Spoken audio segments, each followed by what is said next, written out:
John Connolly is a best-selling writer who divides his time between Ireland, where he grew up, and Maine, which he has fallen in love with. He is out with a new book, and he's back with us on 207 to talk about it. Thanks for coming in. Good to see you. It's a pleasure. I haven't been in since you got the new set. You look like you're holed up with some guns in the county, waiting for the cops to come. It's very impressive. I think it's lovely. Now, that's exactly the kind of observation I would hope for from a writer of crime fiction, that we should be holed up with guns. Your new book is called He, and this is a change for you because, especially here in Maine, people know you for your Charlie Parker series and your rather dark crime fiction. This is a book about a Hollywood figure whom many people know, but a lot of younger people do not know. Stan Laurel of Laurel and Hardy.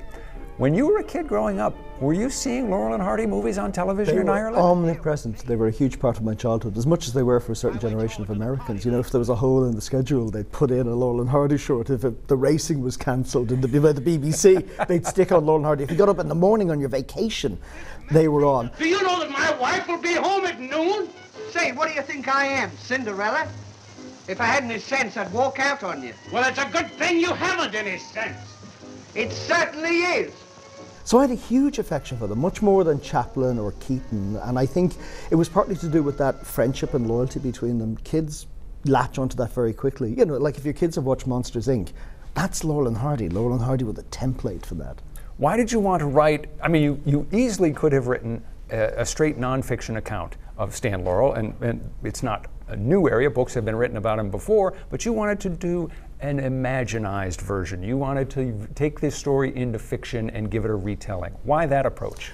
You're right, there have been a lot of biographies about him. Biographers can only go with what they've been left. Stan Laurel gave interviews about his films, about his beginnings in Hollywood. He didn't talk very much about Oliver Hardy, who predeceased him, and what he didn't talk about was his private life. And he had the most extraordinary private life. Both men had odd private lives. Between them, they ratcheted up 8 marriages, about 3 mistresses, 1 common law marriage. So these figures we see on the screen are very different from the adult men with adult problems in their lives. And that was what fascinated me, and fiction is very good at doing that. Fiction is very good at exploring the emotional lives of people. So everything that happened in the book happened. It's really just a question of going into the back room when Stan Laurel is with his wife, when Stan Laurel is going to visit Oliver Hardy on his deathbed. That's what fiction is very good at exploring. Stan Laurel, the thin one, Oliver Hardy, the fat one. You loved him as a kid. The spark for writing this book actually occurred while you were here in the States. What happened? When I was researching my first book, I stayed with a bookseller who sold antiques on the internet.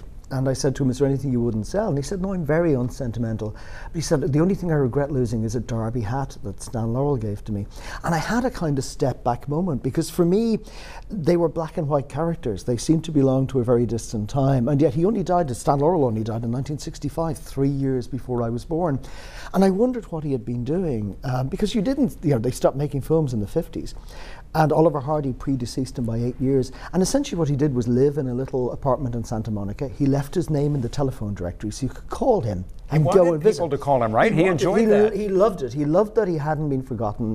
He appreciated the public's affection for him. And he wrote routines that would never be performed for Oliver Hardy. And I think it was a way of hearing Oliver Hardy's voice again and having his presence in his life, because their relationship lasted longer than any of their marriages. You know, it spanned 4 decades. In writing the novel, was it helpful for you to sit down and rewatch those movies, or did you not do a lot of that? No, I did. I rewatched quite a number of them. It made me appreciate their artistry more, because, like I said, when I began writing the book, I didn't know they'd had all these marriages. I didn't know they had quite complex, difficult relationships with women or with Hal Roach.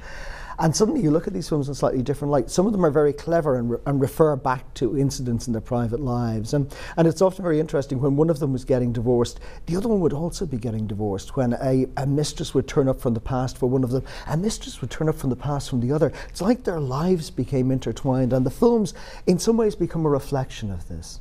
You've written this in a very spare way. Short, straightforward sentences, unadorned prose, a lot of chapters, 220, 230 chapters in the book. Why did you write it that way? It's because on one level it's a book about memory, and we remember in odd ways. We don't remember in a linear way. We tend to jump about, and memories tend to be quite fragmentary, and so it is a fragmentary book. But you put all these fragments together and what you get is this life, I hope. By my count, and my arithmetic may be off, this is the 30th book that you have written or edited. Was it fun? It was it was very difficult. It was, that spark was sown 20 years ago, and it's a good 10 years of work in the background of this book, just researching and writing it. I'm very glad it's done, but I think I wouldn't have been able to write this book 10 years ago or 20 years ago. I don't think I would have had the skills to be able to do it. I had to wait a while before I could do him justice. John Connolly, the name of the book is He, a Novel. Thanks for coming in. Always a pleasure to have you with us. And we are going to be back with more of 207 in just a moment.